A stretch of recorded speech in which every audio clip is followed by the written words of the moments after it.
जिस तरह से बांग्लादेश के हालात बने हैं, इसको लेकर केंद्र सरकार को कैसे रणनीति अपनानी? बांग्लादेश में हिंदू सुरक्षित नहीं है।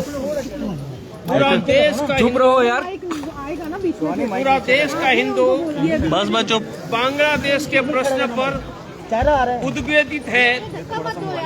मेरी भारत सरकार को विनती है कि बांग्लादेश पर हिंदुओं के अत्याचार नहीं रुकते हैं तो बांग्लादेश का नमक, चावल, गंगा ब्रह्मपुत्र का पानी बंद करो। फिर भी नहीं रुकते हैं तो 71 की भांति भारत की सेना मोकलो।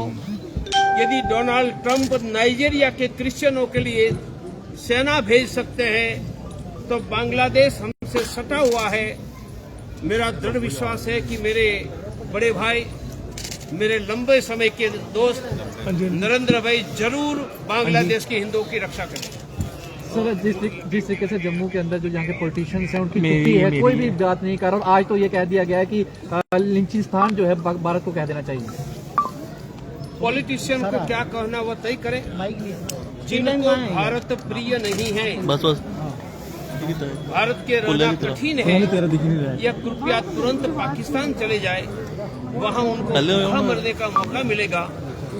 भारत सरकार के दिए हुए मुफ्त के अन्न पर खाने वाले भारत में सुरक्षित नहीं है। वो कहते हैं तो आप पाकिस्तान चले जाओगे तो आप भी खुशी हो जाओगे और हम भी प्रसन्न हो जाएंगे। प्रवीण जी, जिस तरह से माता वैष्णो देवी यूनिवर्सिटी में जो MBBS का विवाद, मेरा स्पष्ट मानना है कि ये पैसे हिंदुओं के हैं। हिंदुओं के पैसे से मुसलमानों को मेडिकल की शिक्षा क्यों, मेरा फंडामेंटल क्वेश्चन। और यदि देरी करते हैं यह स्टूडेंटों की एडमिशन कैंसिल करने की, तो मैं गांव-गांव में भारत के हिंदुओं को अपील करूंगा, वैष्णो देवी जाओ, देवी के सामने दक्षिणा के पैसे रखना बंद करो। मैं वेद पुराण जानने वाला योद्धा हिंदू हूँ। दक्षिणा में सुपारी भी चलती है, चावल भी चलता है। यदि मुस्लिमों की यह कोटा बंद नहीं होकर सभी हिंदुओं के लिए ये मेडिकल कॉलेज जम्मू के हिंदुओं को नहीं खोलते हैं तो भारत के हिंदुओं को प्रवीण तोगड़िया का आह्वान है, वैष्णव देवी के सामने पैसा रखना बंद करो, उनकी जगह सुपारी चावल रखो। कमाएंगे हम, पैसे हम देंगे और कश्मीर के मुसलमान डॉक्टर बनेंगे। यह देश के हिंदुओं को बर्दाश्त नहीं। वही पूर्व मुख्यमंत्री महबूबा मुफ्ती की जो बेटी है, उन्होंने एक स्टेटमेंट दी RSS और BJP को लेकर, ये कहा कि RSS और बजरंग दल जो ये कहा कि जानलेवा कैंसर है। इस पे आप क्या कहना चाहेंगे? इसलिए तो कैंसर सर्जन यहाँ आ गया। ये भारत का सबसे बड़ा कैंसर और शरीर का कैंसर भी मिटाता है और समाज का कैंसर भी मिटाता है।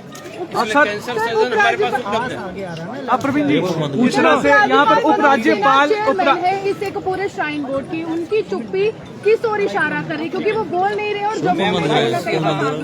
ये सभी मेरे लंबे समय के साथी हैं।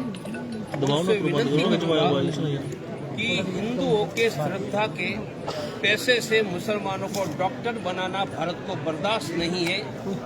मनोज जी, मेरे बड़े भाई, तुरंत ये कैंसिल करो, वरना मैं गांव-गांव में वैष्णव देवी आने वाले हिंदुओं को एक भी पैसा दक्षिणा में रखने के लिए मना करने का अभियान चला। रोहिंग्यास की यहाँ पर मौजूदगी काफी ज्यादा है, खासकर जम्मू में, और इसी तरह से राकेश जी भी प्रदर्शन करते हैं। मैं डीएनए टेस्ट करवा के, पैटर्निटी टेस्ट करवा के रोहिंग्या बांग्लादेशी दोनों को नेशनल सिद्ध करके भारत से बाहर भगाने का एक्शन प्लान करवाऊंगा।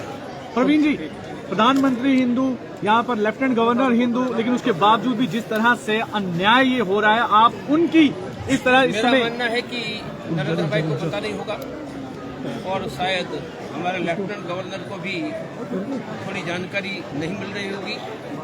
मैंने जानकारी दे ही दी है। अन्याय दूर करो, नहीं करेंगे तो प्रवीण तोगड़िया रास्ता ढूंढे। एक बड़ा आंदोलन होगा अगर ये सारे फैसले वापस नहीं होगा। जम्मू के लिए पूरा देश हमने अमरनाथ के मुद्दा पर खड़ा किया था। यही प्रवीण तोगड़िया और हिंदू समाज की ताकत अखंड है।